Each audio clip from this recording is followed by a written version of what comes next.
nesse ano de 2021, nosso grupo está completando 30 anos de idade.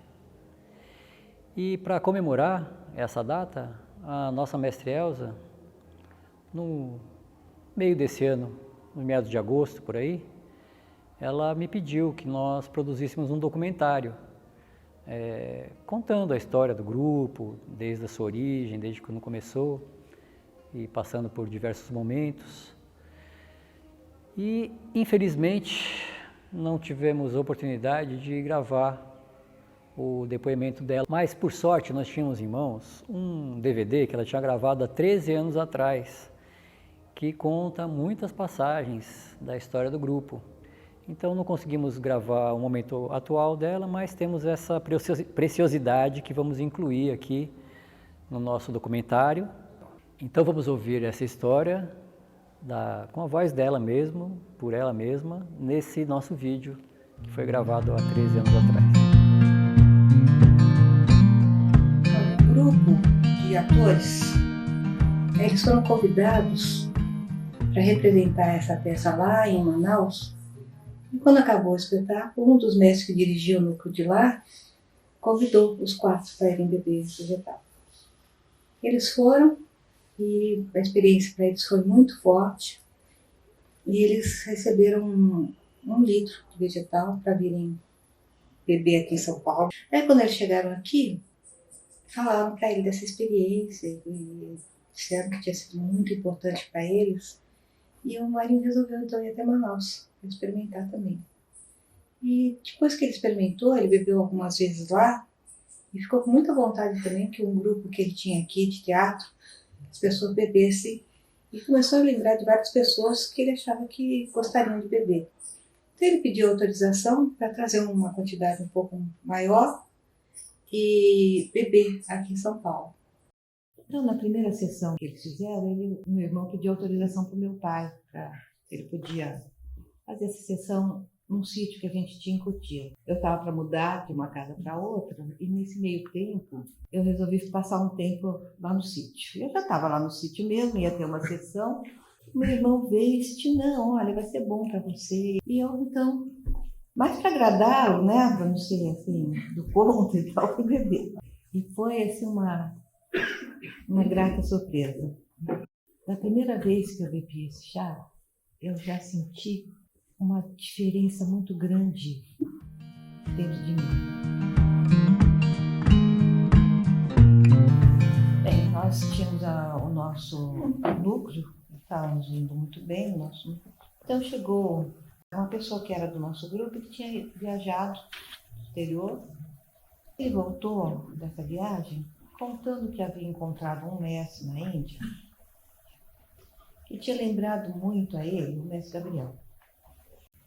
E daí ele trouxe algumas fitas cassete, naquela época era fita cassete, com algumas palestras. E daí ele traduziu essas palestras e nós ouvimos essas palestras. Gostamos muito.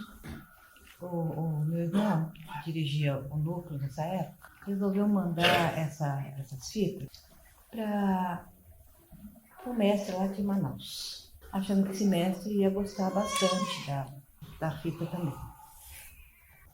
Então eles ficaram achando que a gente estava desrespeitando o mestre Gabriel. E daí então esse mestre puniu o meu irmão. Então o núcleo se reuniu e mandaram então uma carta lá para Porto Velho dizendo que não aceitavam essa punição. E daí o que aconteceu é que o núcleo todo foi punido. E nisso que todos fomos punidos, o que aconteceu? A gente começou a se interessar mais pelos ensinamentos do outro mestre. E eu tinha muita vontade também de encontrar um mestre encarnado. E foi no ano de fevereiro de 77 que eu fui pela primeira vez. E a minha experiência, quando eu encontrei, estive na frente dele, foi também fortíssima.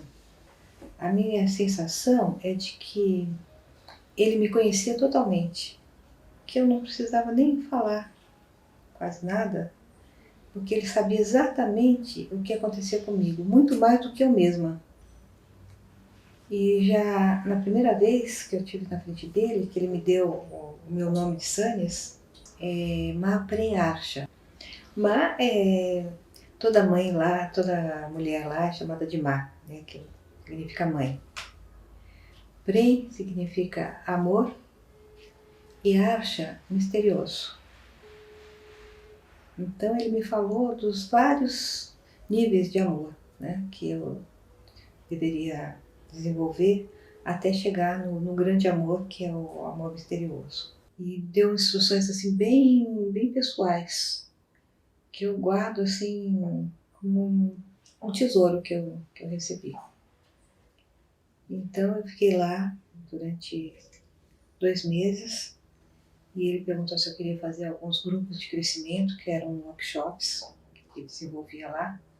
Eu fiz então alguns workshops e daí voltei para o Brasil, mas com muita vontade de ficar um tempo grande lá com ele. E na época eu não podia fazer isso, porque eu tinha 4 filhos pequenos que estavam aqui no Brasil. Então eu pensei de vir aqui até o Brasil buscar as crianças, juntar um dinheiro também, né, para poder ficar um tempo maior lá. E assim que eu pude, eu fui de novo para lá. Aí dessa segunda vez eu fui com os meus filhos também. Nessa época, muitos terapeutas, tanto americanos quanto europeus, como orientais, foram para lá. E Pune passou a ser assim, um dos centros mais importantes de técnica de terapia. E para a gente que estava lá, isso foi uma coisa muito importante, porque a gente pôde aprender muitas técnicas de terapia. Olha, uma das mais difundidas no mundo, que eu vejo hoje em dia, é a do renascimento, do rebirthing. O grito primal também é uma técnica que ficou bastante conhecida em várias partes aí do mundo. Os trabalhos do Gurdjieff também ficaram bem conhecidos. Trabalho de bioenergética, de massagens, principalmente do Rolfing e Shiatsu. Enfim, muitas técnicas mesmo. E a gente teve assim, uma oportunidade única assim, de aprender tanta coisa. Assim. E depois de um tempo, as pessoas tinham a oportunidade, se quisessem, de ficar trabalhando lá no ashram, que foi o que eu quis fazer. Que eu queria ficar lá dentro mesmo, sentir como que era o ashram por dentro. E o ashram por dentro era bem diferente do ashram de quem estava visitando. Porque o ashram de quem eu estava visitando parecia que era tudo só brincadeira, só diversão, né? E lá, quando a gente começava a trabalhar lá dentro mesmo, era um pouco diferente, porque a disciplina, por exemplo, é uma coisa bem importante, estar totalmente focado, era muito importante, estar alerta, todo um trabalho assim, de estar bem no presente. Então, o tempo todo a gente recebia todo o impulso necessário para que a gente ficasse a maior parte do tempo presente mesmo.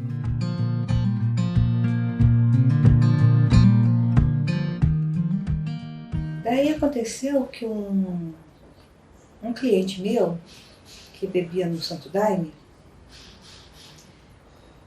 teve uma experiência muito forte e disse que nessa experiência que ele teve lá muito forte, ele tinha me visto e disse que era muito importante que eu bebesse o chá com ele. Então, os pais dele tinham um apartamento lá no Guarujá, que eles querem de frente para o mar, que seria um lugar legal para a gente beber o chá, e fomos para lá. Então bebemos esse chá e eu tinha imaginado que eu ia lá, bebia e acabava logo, eu vinha embora e pronto, né? Mas não foi nada disso que aconteceu. Porque eu tive assim uma experiência muito forte. E durante essa experiência, muito forte, muito difícil também, eu comecei a ver imagens. E era a imagem de uma floresta. E nessa floresta existiam seres, existia alguém que falava comigo. E uma voz assim, falou dentro de mim, que eu que o meu caminho estava diretamente ligado com o vegetal. E que eu tinha que fazer um trabalho com o vegetal. E eu falei que não, que eu já passava mal, como é que ia fazer esse trabalho, não tinha condições. Tá. Eu comecei a inventar todas as desculpas que eu podia para provar que eu não era a pessoa mais adequada, que não era bem a minha missão essa. Mas agora eu ficava insistindo. Todas as coisas que eu dava de desculpa, ela dava uma resposta explicando que aquilo não era importante, que o importante mesmo era eu começar a trabalhar com chá e trabalhar com as pessoas usando o chá. Novamente apareceu a tal vozinha: olha, é para você distribuir. E eu dizendo: não, mas onde que eu vou arrumar mariri? Onde que eu vou arrumar uma chacrona? Eu não tenho condições de arrumar esse chá. Onde é que eu vou, com quem que eu vou conseguir?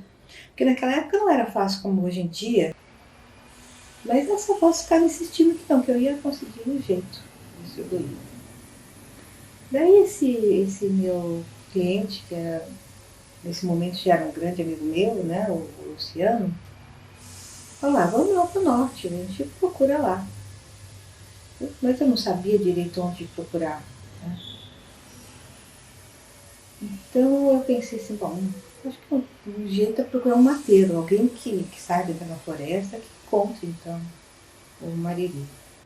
Em Rio Branco, conversando com algumas pessoas de lá, eu soube que havia um mateiro numa cidadezinha, um lugarejo lá perto.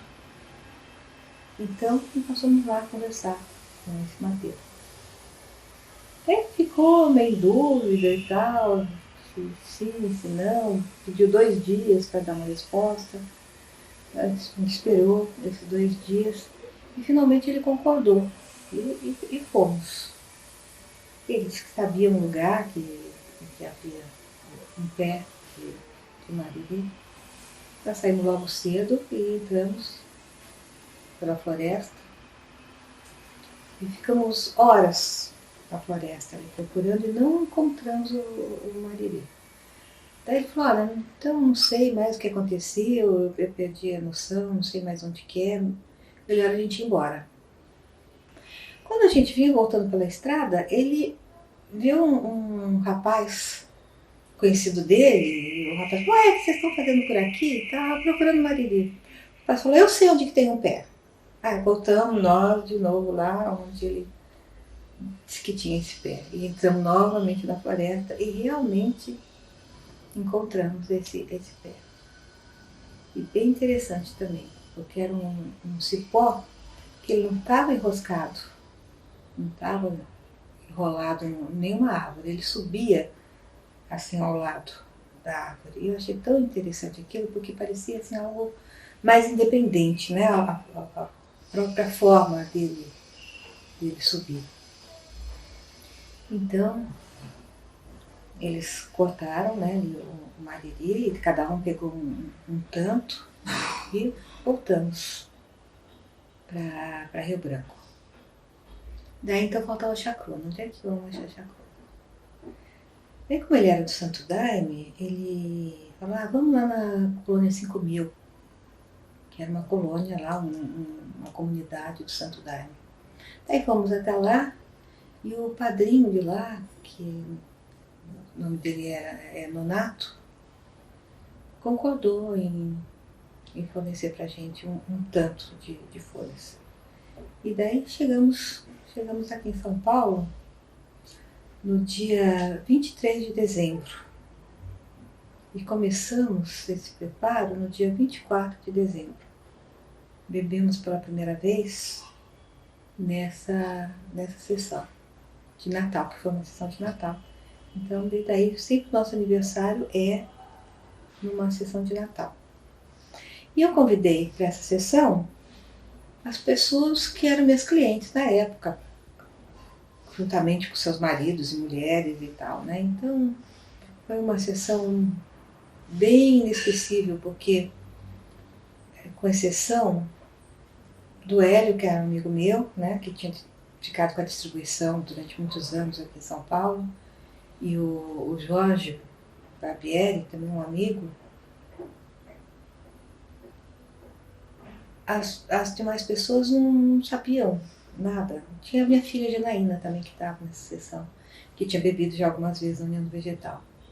Mas as demais pessoas nunca tinham bebido, então, para elas não tinham a menor ideia do que era aquele chá. Então foi uma sessão muito diferente, bem diferente de qualquer ritual, né? Porque eles estavam... Eu não expliquei também muita coisa para eles, né? Eu quis ver o que acontecia. Mas foi uma experiência bem bonita. E daí, a partir desse dia, a gente começou a beber e nunca mais faltou vegetal pra gente. De algum modo, sempre a gente conseguiu. E até hoje, a gente continua. No final de 1991, estava reatando com a minha ex-esposa. E isso foi bem no finalzinho, nas vésperas do Natal. Aí a Elza, naquela época, Elza apenas, não mestre Elza, ela me convidou para passar um final de semana diferente. Aliás, nos convidou a passar um final de semana diferente no sítio e beber um chá, né? E foi a única coisa que ela me falou. E eu vim para cá porque eu tinha acabado de reatar com a minha esposa, não tinha lugar para passar o Natal. Nós viemos aqui e eu vim achando que era chá com bolacha, que a gente ia beber. E assim eu e mais uma turma grande também veio assim sem informação nenhuma. A Elza já me conhecia um tanto, então eu sabia o quanto eu era desconfiado e agiu da melhor forma possível. E só me disse isso e eu vim para cá. Então chegando aqui, nesse ano foi quando ela resolveu voltar a trabalhar com o vegetal. Então ela chamou uma meia dúzia, eu não sei exatamente, não me lembro exatamente o número de pessoas que já conheciam o chá, inclusive o Hélio, que tinha sido mestre no Centro Espírita, para preparar o vegetal. Então tinha ela, mais essa pessoa experiente e uma galera, né, inclusive eu, que estava acompanhando. E nós estávamos curtindo o espaço lá, o Espaço Sol Lua, né? A sede campestre do Sol Lua. Quando o primeiro tacho foi preparado, o Hélio colheu um pouco num copo e perguntou para a Elza para quem que ele poderia dar para experimentar o vegetal. Nesse momento eu estava saindo do banheiro de sunga, porque estava na piscina, passando por ali, ela falou assim, dá para aquele ali. Aí eu bebi o vegetal sem saber do que se tratava, achei assim um gosto bem sem graça, né? Mas voltei para a piscina. Quando o efeito da borracheira começou a se apresentar, eu fiquei um pouco assustado, porque não sabia o que estava acontecendo. Aí fui ao banheiro e lá vomitei, caí no chão e fiquei, do jeito que eu caí, eu fiquei lá.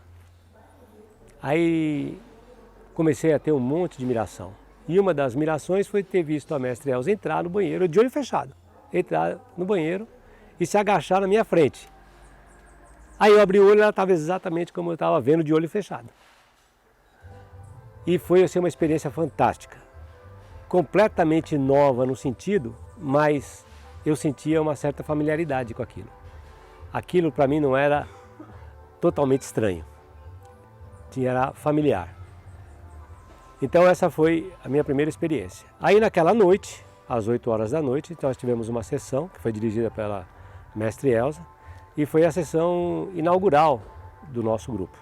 E nessa noite, do dia 24 para o dia 25 de dezembro de 1991, eu fui convidada para vir beber um chá.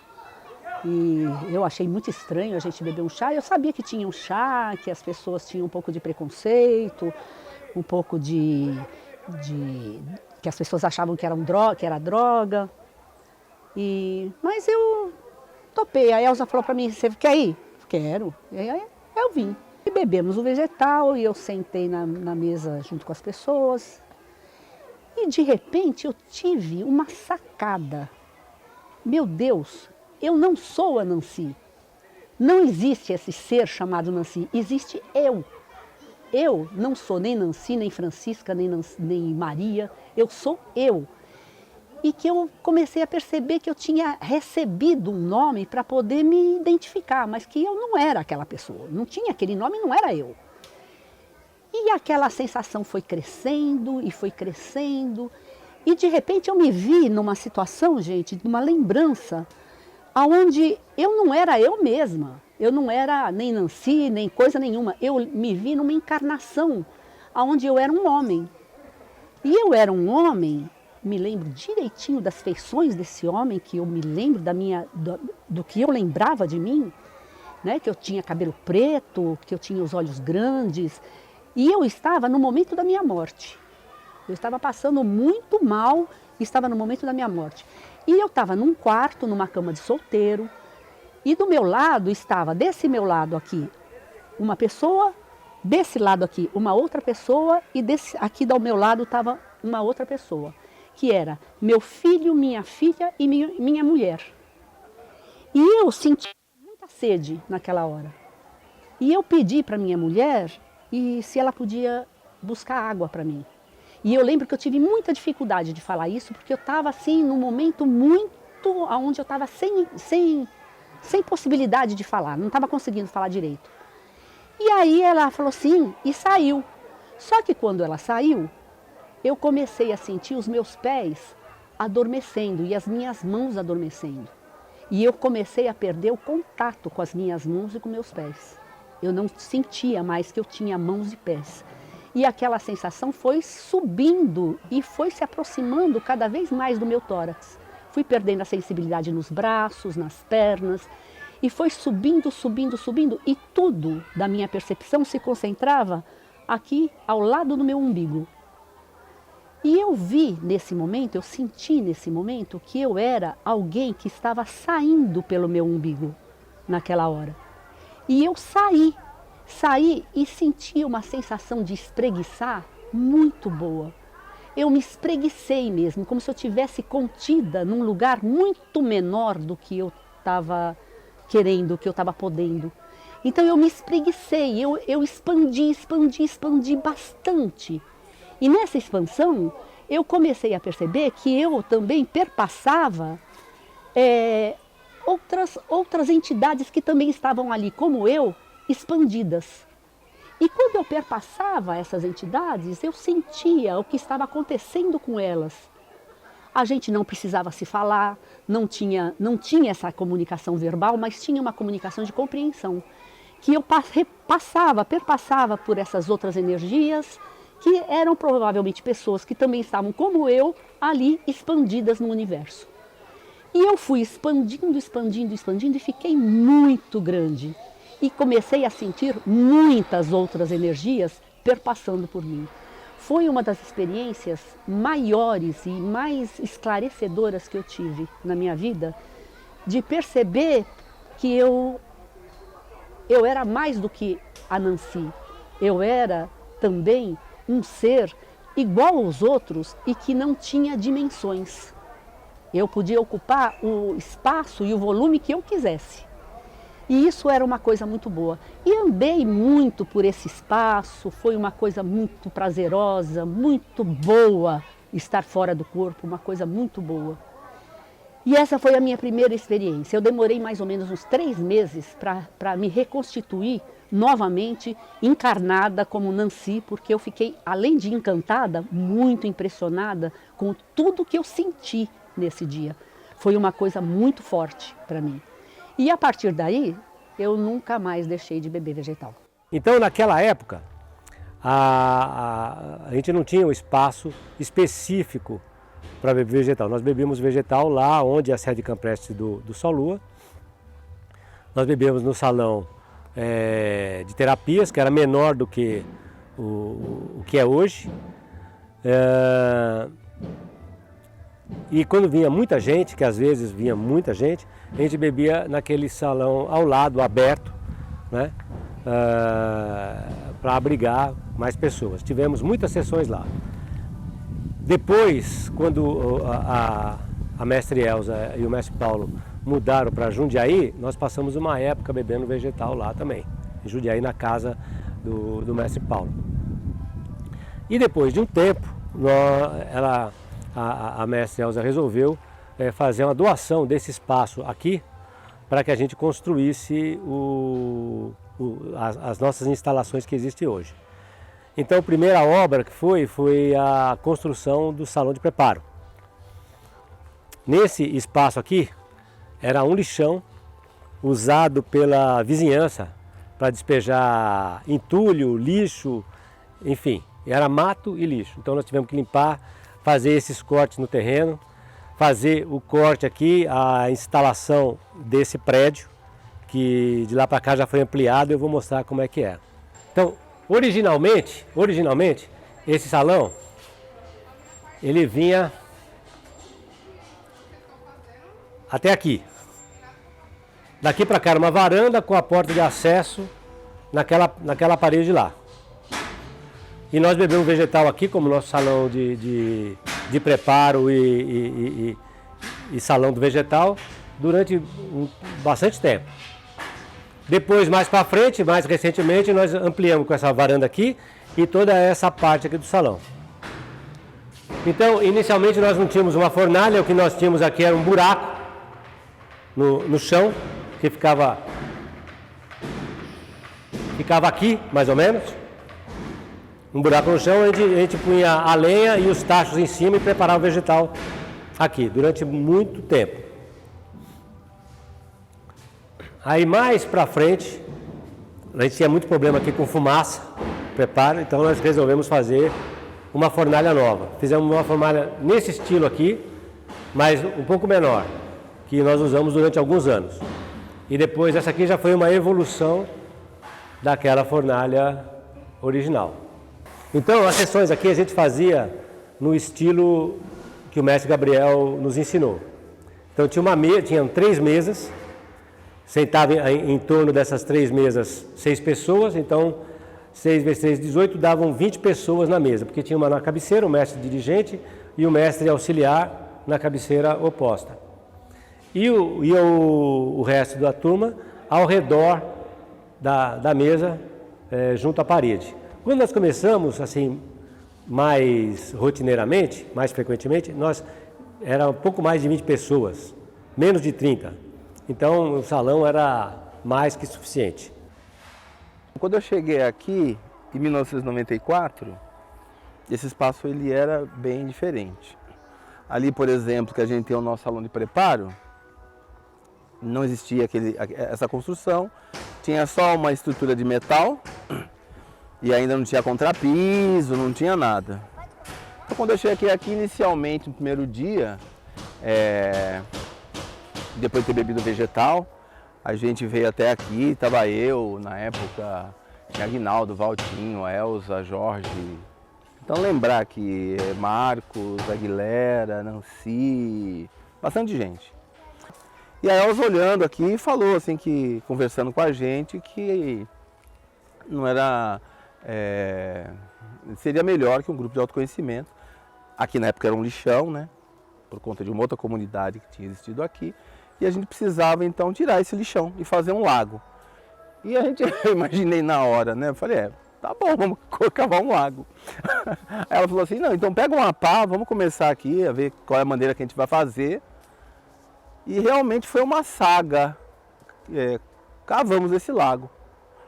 Esse espaço que existe do lado do nosso salão de preparo, toda aquela parte onde passam os carros, aquilo não existia.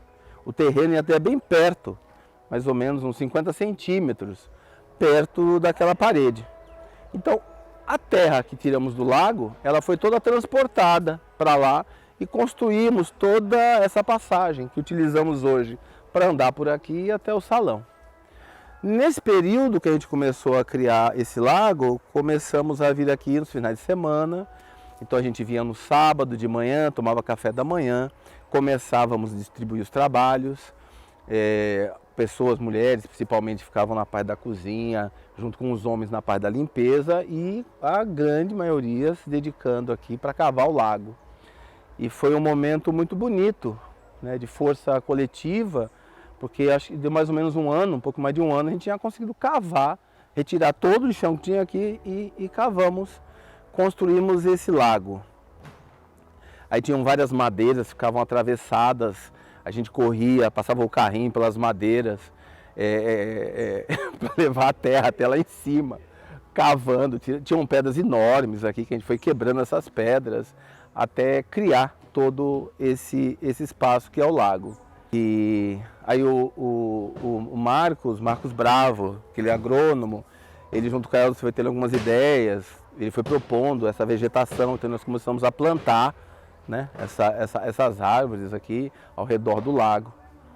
E criamos essa pequena maravilha. A construção continuou até que a gente tivesse o salão preparado, precisávamos beber vegetal pela primeira vez, que a data agora não me recordo agora da data, mas foi um evento, porque não tinha janela, não tinha porta ainda, mas as paredes já estavam erguidas, e improvisamos, coisas que acontecem, né?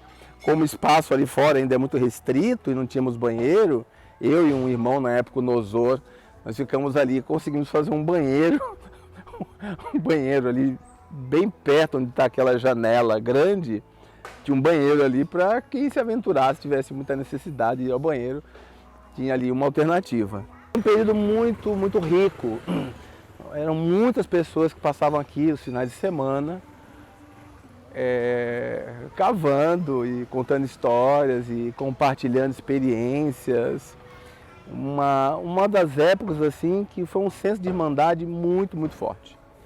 Numa condução da mestre Elza de forma bem firme, de uma forma bem acolhedora, uma superação para todos nós. Eu me lembro que no final, nos momentos finais, assim, que a gente estava conseguindo já liberar para ter água aqui dentro, né? Tava eu e o mestre Paulo Bozzoli. A gente ficava correndo aqui dentro desse lago, estava vazio. E eu tinha um sentimento assim, eu e o Paulo, uma alegria, né? Por ter concluído essa tarefa tão grande. E toda a irmandade junto. E sei lá, parecia que eu estava ali no Maracanã, assim. Apesar de ser um lago não pequeno, o volume de energia que foi gerado e despreendido para essa obra. E fomos construindo os banheiros. Depois dessa parte dos banheiros, nós começamos a precisar ter um espaço para as crianças, um salão dormitório, né? Porque as pessoas vinham participar da sessão e elas precisavam de um local para dormir, para descansar. Então a gente começou a construir o espaço ali em cima, que é o nosso salão dormitório. Muitas crianças, né? As crianças nascendo, né? Os casais foram tendo naturalmente seus filhos. Aí, na época nós fizemos um berçário do lado do salão dormitório. E começamos a crescer, o espaço foi crescendo muito, muito, muito, de forma muito rica, de uma forma realmente muito, muito especial.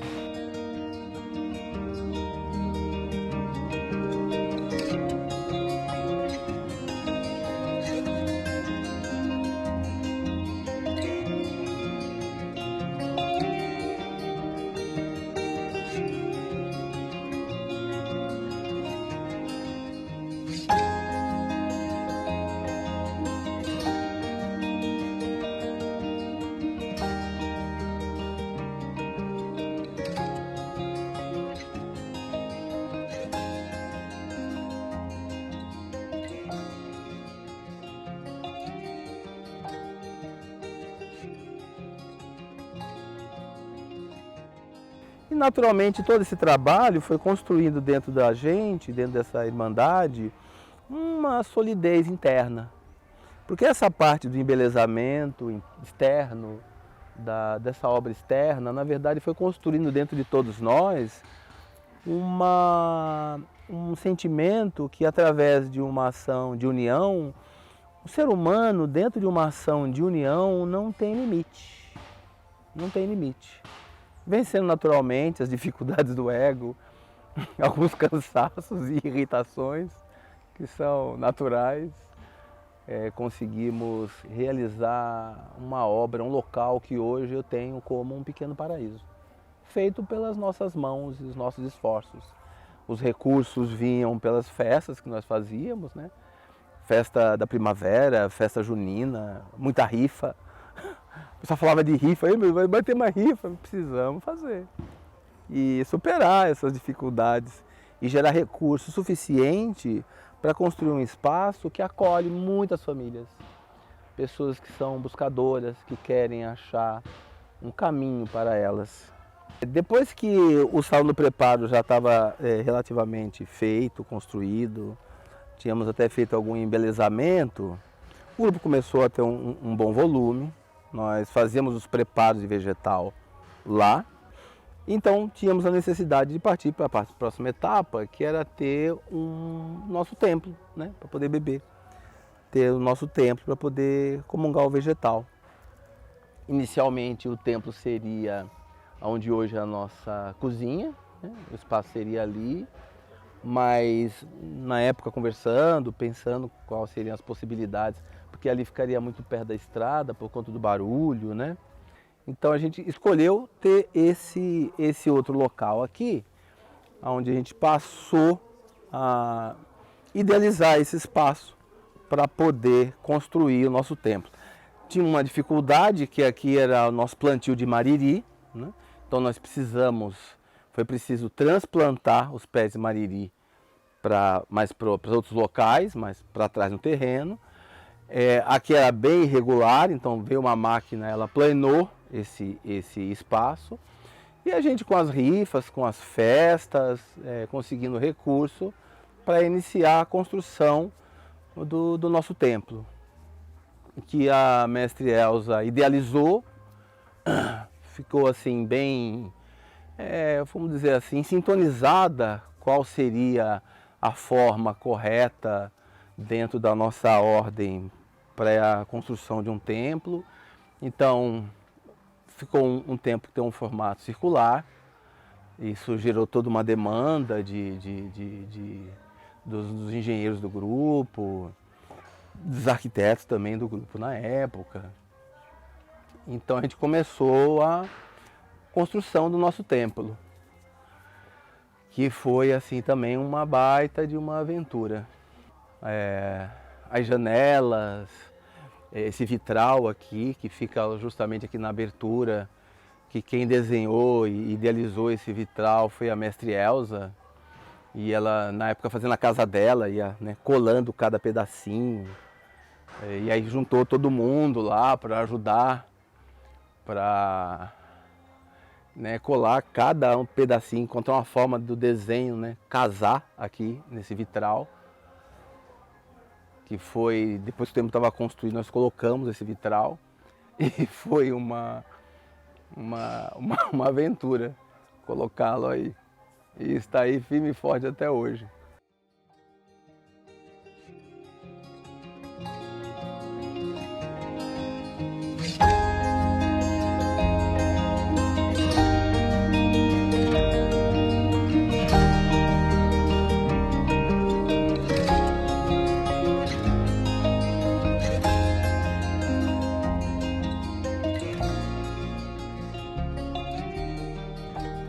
E fizemos essa construção com muito empenho de todos, com muita dedicação de todos.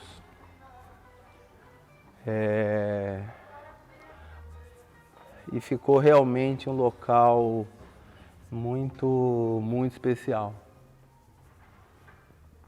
A primeira sessão aqui foi uma sessão de reis. Para mim, particularmente, uma coisa muito nova, muito diferente. Foi uma sessão bem intensa. Quando nós viemos aqui, eu particularmente, num espaço circular, era um formato diferente. E na sessão de reis, a borracha estava bem forte. Foi uma sessão muito especial, muito maravilhosa, assim, um sentimento de um nascimento, de um novo momento para todos nós. Porque um trabalho assim, quando ele é desenvolvido, naturalmente ele é desenvolvido para que as pessoas venham, tenham aonde serem acolhidas e tenham aonde poder se desenvolver. Então foi um momento em que o grupo passou por uma transformação, que ele se abriu e começou realmente a vir muitas pessoas. Muitas pessoas, né? Nós lá anteriormente tínhamos ali 20 e poucas, 30, né? No máximo, não chegava a 40 pessoas, mas convivendo, não chegava às 30 pessoas. Né? E hoje temos aqui, fazemos sessão aqui com 110, 120, 130 pessoas. É um crescimento, uma expansão muito bonita. Hoje temos um espaço aqui, uma obra de uma grande dedicação de todas as pessoas que estão aqui hoje, uma grande dedicação de todas as pessoas que passaram por aqui. Construindo um ponto de luz. Eu considero que esse trabalho que fizemos construiu aqui um ponto de luz, onde as pessoas têm vindo e se sentindo muito bem com a nossa forma de conduzir, com a nossa forma de tratar as relações dentro de uma sessão. Um momento realmente maravilhoso.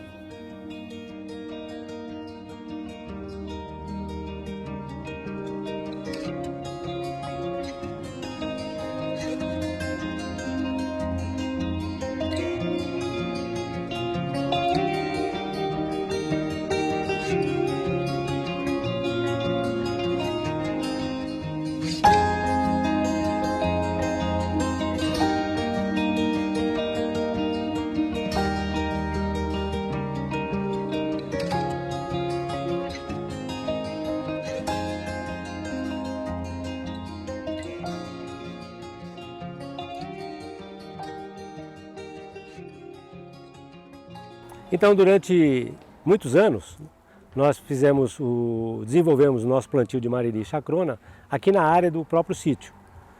Então temos diversos pés aqui plantados. Mas a demanda tem crescido substancialmente nesses anos.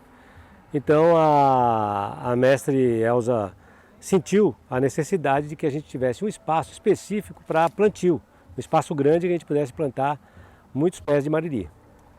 Então, há 4 anos atrás, ela me convidou a procurar e comprar um terreno num lugar mais apropriado, onde o clima fosse bom, num preço acessível. E me deu o prazo de 3 meses para comprar. E nós não tínhamos dinheiro em caixa e nem sabíamos por onde começar. Então eu estabeleci um critério de 1 hora lá de São Paulo para procurar um terreno, um espaço de até 1 hora de distância. Então pesquisamos eu, a mestre Patrícia e depois de algum tempo o mestre Ricardo também, começamos a pesquisar terrenos em várias regiões, Mariporã, região de Juquitiba e os lugares que eram o lugar que era o preço mais acessível era justamente naquela região da Régis Bittencourt, porque é uma área de manancial e as leis ambientais lá são bastante rigorosas e é proibido construir um monte de coisa, então o preço do metro quadrado ali era mais acessível. Então, depois de vários finais de semana pesquisando terrenos, nós encontramos o terreno cuja sede é hoje, lá em Juquitiba, que é o CDI Núcleo Estrela da Manhã. São 33.300 metros quadrados de uma área que já tinha sido uma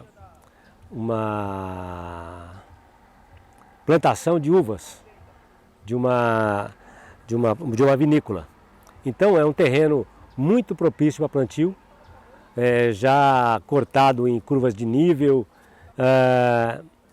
Aí a partir daí conseguimos pagar o terreno com uma contribuição de vários sócios que compraram a permissão de uso de alguns terrenos para construir uma casinha lá para usar. Então, depois de 3 meses estavam com o terreno comprado e pago, sem nenhuma dívida.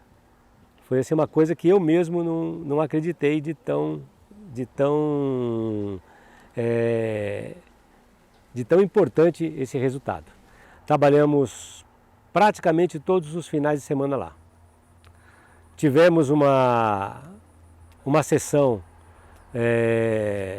após um dia de trabalho, que foi a primeira sessão de vegetal bebido lá, ao redor da fogueira, que estavam presentes de 20 a 30 pessoas.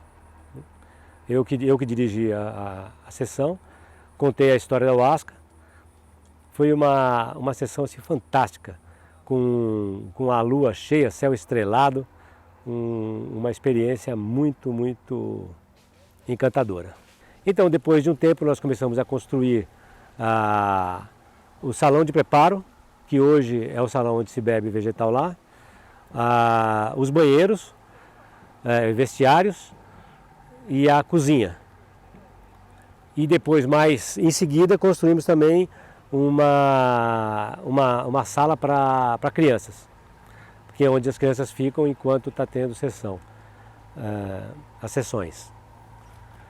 Temos lá mais de 150 pés de mariri plantados e diversos de chacrona, que eu não me recordo exatamente o número.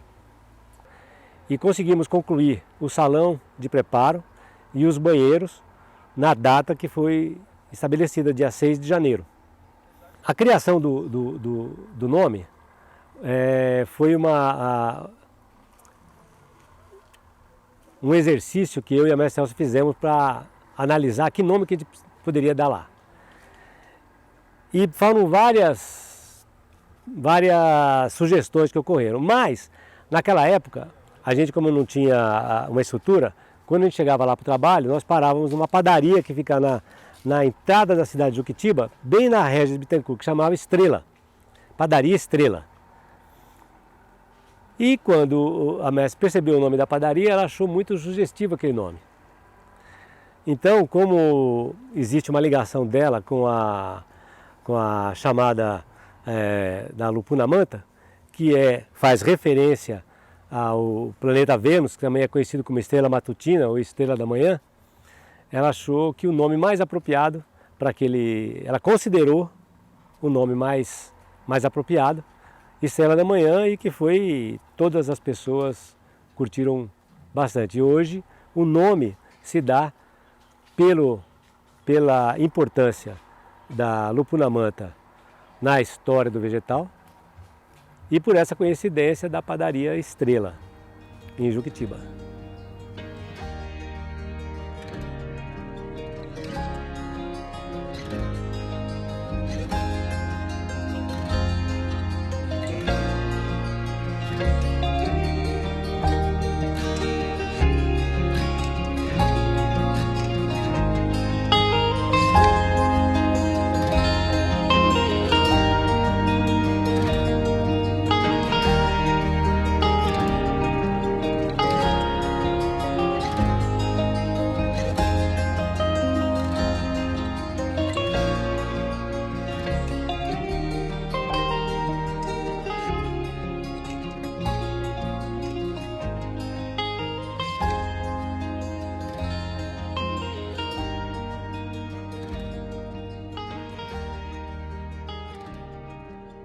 Eu comecei a beber vegetal em 2003, depois de 20 anos que eu desejava chegar a esse caminho. E realmente, em 2010, eu vi que faltava algo no grupo onde eu estava, e esse algo que faltava eu encontrava aqui, que é a prática do autoconhecimento, né? Então, porque eu entendo que haja uma diferença profunda entre você beber vegetal e cair num automatismo, e você beber vegetal e ter ferramentas fora do vegetal que te auxiliem a produzir uma mudança, aquela mudança que você viu ser necessária no vegetal. E por sermos coligados a um instituto que é uma escola de terapeutas, né, que é o Instituto Sol-Lua, isso aí permite que nós tenhamos um número grande de pessoas capazes de auxiliar o sofrimento psicológico, emocional, né, do mundo. E eu acho que isso é algo que me honra estar nesse caminho. As incursões que nós fizemos em auxiliar as pessoas, por exemplo, Vida Livre, o período que nós mantivemos um centro de reabilitação, né? Foi um projeto que eu me envolvi assim, de maneira absoluta. Então, o Vida Livre foi um projeto muito interessante de uma comunidade terapêutica para tratar pessoas com dependência química, utilizando as técnicas de autoconhecimento e o uso religioso do vegetal. Então, a pessoa que estava recebendo o tratamento, ela vivia nessa comunidade, ela fazia uma imersão nessa comunidade, ela tinha um ritmo de vida, por exemplo, começavam com as meditações ativas, todos os dias tinha meditação ativa, depois tinham as terapias individuais, as terapias coletivas, a participação na preparação da comida, na limpeza do ambiente, no cotidiano mesmo, um momento também de lazer, e todo sábado os internos do Vida Livre vinham beber vegetal aqui no CDI, conviver com a Irmandade, criar novas relações de amizade, relações que muitas vezes estavam tão viciadas, né, de só outros usuários, e aí começavam a ter um outro cotidiano também de diversão, sem nenhum tipo de uso de droga, sem nenhum tipo de uso de nenhuma substância. E trabalhavam durante o dia com a Irmandade no sábado e à noite participavam da sessão. E os mestres do CDI também faziam sessões específicas lá no Vida Livre, nos locais onde o Vida Livre esteve atuando, que foi primeiro aqui no Piacentini Park, aqui ao lado aqui do sítio, depois aqui no sítio mesmo, que nós ficamos um tempo dentro do sítio, e depois em Jundiaí. Dessas sessões eram tratados já as questões mais profundas desses internos, eram sessões mais reservadas para eles, mas sempre dentro dos ensinamentos do mestre José Gabriel da Costa. Isso fez com que houvesse uma mudança real na vida de muitas pessoas e de muitas famílias também, né, que conviviam com essas pessoas. E hoje existe um número de irmãos aí na nossa Irmandade que chegaram por esse caminho e que estão vivendo muito bem, estão super em alto crescimento. Esse crescimento é patente, né? A criação de um outro núcleo, né? A transformação do CDI de uma associação filosófica para uma organização religiosa, né? Com perenidade, com 2 núcleos já. Bom, legalmente, o uso do vegetal ele só tem substrato legal quando aplicado em cerimônias religiosas. Agora, o que significa ser uma organização religiosa? Significa, de alguma forma, você ter metodologia o bastante para que haja uma lapidação do divino em cada um que participa daquela doutrina, né? E então essa transformação, passar de algo filosófico, algo apenas mental, para uma coisa muito mais prática, né? Porque a religiosidade é uma coisa prática. Você não é assim, peraí, eu tenho religiosidade no sábado. Não, é na segunda, na terça, na quarta, é o dia todo, né? Isso vai alterando bastante. Eu vejo que há uma mudança grande. O CDI, para mim, é um organismo vivo, né? E como organismo vivo, ele necessita da circulação sanguínea, que é o esforço dos irmãos nesse trabalho, o engajamento, né? É isso que traz a verdadeira vida. E isso a gente obtém por quê? A gente obtém porque cada um de nós, cada um obviamente no seu grau de aprofundamento, vem fazendo uma mudança em si mesmo. Está mais preocupado em fazer a mudança em si do que em mudar o outro. Então consegue, né? Consegue ter. Eu sou muito grata por ter uma mestre como a mestre Elza, que é uma pessoa que eu verdadeiramente respeito, né? E ter um corpo de mestre como nós temos aqui, que é verdadeiramente uma escola, porque estamos sendo formados, né? E é isso aí. Com respeito do momento mais recente do grupo, nós estamos hoje no ano de 2021, né? E no nosso grupo nós temos uma organização que de 2 em 2 anos existe uma eleição e um dos mestres é eleito o mestre representante, que vamos dizer assim, a pessoa que está à frente do trabalho, que cuida das sessões, cuida do vegetal, né? E eu fui eleito no finalzinho de 2019 e tomei posse, vamos dizer assim, né, no início em 6 de janeiro de 2020. Entramos nesse ano, todos sabem, né, que a humanidade toda passou com essa pandemia do Covid, né? E eu precisei, assim, nós precisamos, né, nós como grupo e eu como representante, precisamos usar muita criatividade, porque não podíamos nos reunir, né, não podíamos fazer as sessões para não criar aglomerações, né? Então, tive a ideia, né, no momento, de fazer sessões virtuais. Então, nós gravávamos músicas, chamadas e histórias e vídeos semelhantes ao que a gente faz na sessão normalmente, né? Vínhamos fazendo na sessão normalmente e convocávamos todas as pessoas para beber um copo d'água no mesmo horário que nós costumávamos beber, que era às 20 horas, em suas casas, né? E é curioso porque o próprio mestre Gabriel disse que ia chegar um dia que as pessoas poderiam beber apenas água e sentir a borracheira. E nesse período, muitas pessoas faziam essas sessões virtuais em suas casas e sentiam a borracheira. E relatavam que sentiam as borracheiras, sentiam a força, sentiam a energia. Então foi um período bem diferente, bem difícil, né? Porque o contato humano, a proximidade sempre foi uma característica do nosso grupo, né? Gostamos de estar juntos, gostamos de estar em grupo, gostamos como se fosse uma grande família, mas devido à necessidade criamos esse outro formato que de alguma forma também gerou uma experiência para cada um de nós, né? Que eu acredito que tenha sido positiva e que nos permitiu, né, atravessar todo esse período até o momento.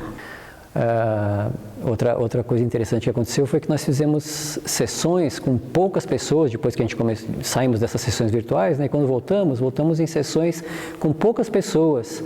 E no nosso grupo nós temos hoje 13 mestres, todos aptos a dirigir sessão. Então nessa época nós aproveitamos essa característica do grupo de fazer sessões em locais separados, com poucas pessoas, com uso de máscara, com distanciamento, seguros, né?